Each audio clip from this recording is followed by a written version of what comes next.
మాకు 1979వ సంవత్సరంలో గౌరవనీయ ప్రధానమంత్రి వర్యులు ఇందిరాగాంధీ గారు మేము పేదవాళ్ళమని, ఎస్సీ వర్గాలకు చెందిన వాళ్ళమని, దళిత కుటుంబాలకు చెందినవారు, పేద ప్రజలు, వాళ్ళకి ఎటువంటి ఆధారం లేదు, బ్రతుకు తెరువు లేదని మా ఏదో దయించి మాకు కొంత అటవీ భూమిని పంచిచ్చారండి. ఒక 62 ప్లాట్లు పంచిచ్చారు.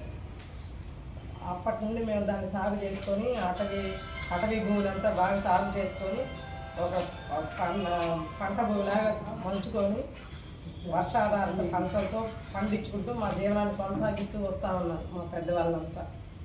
2015 సంవత్సరంలో ఆర్డీఓ గారు, ఎంఆర్ఓ గారు, విఆర్ఓ గారు వీళ్ళంతా కలిసి ఆ పొలాలలో ఫ్యాక్టరీలు కట్టండి, ఆ భూములు తిరిగి మేము స్వాధీనపరచుకుంటాము అని అడిగారు. వాళ్ళని అడిగితే వాళ్ళు ఏమన్నారంటే, అది ఇచ్చేస్తే మేము బతుకు తెరువు కోల్పోతాము కాబట్టి మేము ఇవ్వలేము అంటే, లేదు మీరు ఇచ్చినా ఇవ్వకపోయినా మేమైతే స్వాధీనపరచుకుంటాము అని చెప్పి 10 లక్షలు కాంపన్సేషన్ ఇచ్చారండి.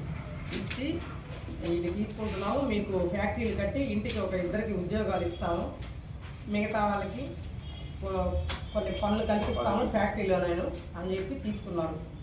2016లో తీసుకున్నారు. ఇంతవరకు మాకు ఫ్యాక్టరీలు లేవు, ఏమీ లేవు.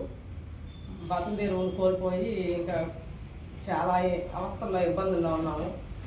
కొంతమంది ఏమంటే సాగు చేసుకుంటూ ఉన్నారు, మా పక్కన వాళ్ళు కూడా గవర్నమెంట్ తీసుకున్న భూములు, కానీ మేము మాత్రం భూమిలోకి పోతే ఒప్పుకోవడం లేదు.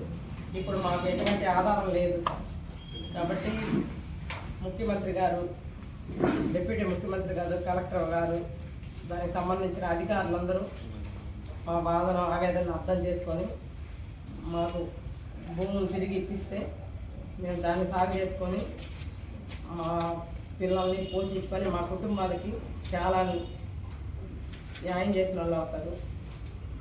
బాధను అర్థం చేసుకోమని మేము వేడుకుంటున్నాం. ఆమచర్ల గ్రామంలో నివాసం ఉంటున్నాం. ఈ పొలాల గురించి మేము గత 9 ఏళ్ళ నుంచి ప్రయత్నాలు చేస్తూ ఉన్నాం. అయినా కూడా ప్రభుత్వం కానీ ఎంతమంది కలెక్టర్లకి దాదాపు ఇప్పటికి 3 సార్లు వెళ్తున్నాం. 4 సార్లు అర్జీలు పెట్టాము, వస్తూనే ఉన్నాం. ఇంతమంది దాదాపు 10 మంది 20 మంది వస్తున్నాం, వెళ్తూనే ఉన్నాం. వాళ్ళు ఏమంటున్నారు, అది కోర్టులో ఉంది, కేసు అని చెప్పేసి తెచ్చుకుంటారు కనేసి మాకైతే మా చేతిలో అయితే ఏం లేదు, మేమేం చేయలేమని అని చెప్తున్నారు అనమాట. కానీ అది అధికారులు చేయకపోతే మాకు ఎవరు చేస్తారు చెప్పండి? ఇంతమంది అధికారులు ఆ రోజు ఎవరు వచ్చారు మా దగ్గరికి? ఎంఆర్ఓ గారు అన్నారు, ఆర్ఐ గారు అన్నారు, వీళ్ళందరూ వచ్చేసి మా దగ్గరికి వచ్చేసి ఆ రోజు చెప్పిన వాళ్ళు, ఇప్పుడు మేము ఇంతమంది తిరుగుతున్నప్పుడు మాకు ఉపాధి లేదు, ఏం లేదు, నష్టపోయింది ఎవరు? వాళ్ళు తీసుకుంటా ఉన్నారు. వాళ్ళు వచ్చి ఆ రోజున్న ప్రభుత్వం వాళ్ళు ఏం చెప్పారు, తీసుకున్నారు, మీకు ఉపాధి కల్పిస్తామని చెప్పారు. ఇంతవరకు అక్కడ శంకుస్థాపన లేదు, అట్లా వీడు పడిపోయినాయి. కనీసం అప్పటివరకు మేము చేసుకోండి. ఇప్పుడు ఇంతవరకు మాకు ఉపాధి కలుగులేదు కదా, అది అలాంటి ఉపాధి కూడా లేదు మాకు అక్కడ. కొంతమంది పలుకుడున్న వాళ్ళు లేక వాళ్ళకి ఎలాంటి ఆధారమో తెలియదు మాకు. కొంతమంది పొలాలు తీసుకుంటున్నారు. మేము అంటే ఎసుకున్నాం కాబట్టి అయినా మేము వెళ్తే మాత్రం మమ్మల్ని రానివ్వకుండా కొంతమంది మమ్మల్ని అడ్డుకుంటున్నారు. ఇది ఎంతవరకు నేను చెప్పండి? దాదాపు 65 కుటుంబాలు ఉపాధి లేకుండా చాలా ఇబ్బంది పడుతున్నాం. దయచేసి కలెక్టర్ గారు, ఎమ్మెల్యే గారు, వీళ్ళందరూ మా బాధను అర్థం చేసుకొని ఇంతమంది జీవితాలు చాలా ఇబ్బంది పడుతున్నాం. మా ముందు దయించి ఆ పొలాలు మాకు తెగిపించండి, మేము వ్యవసాయం చేసుకుంటాం. లేదా అలా కుదరదంటే ఇంకో చోటు వేరే చోటు ఎక్కడైనా సరే మాకు ఇలాంటి స్థలం మాకు ఇచ్చేట్టుగా చేస్తారని కోరుకుంటున్నాను. మీరు సంతకాలు పెట్టి నాడే కూర్చోండి, వస్తున్నా.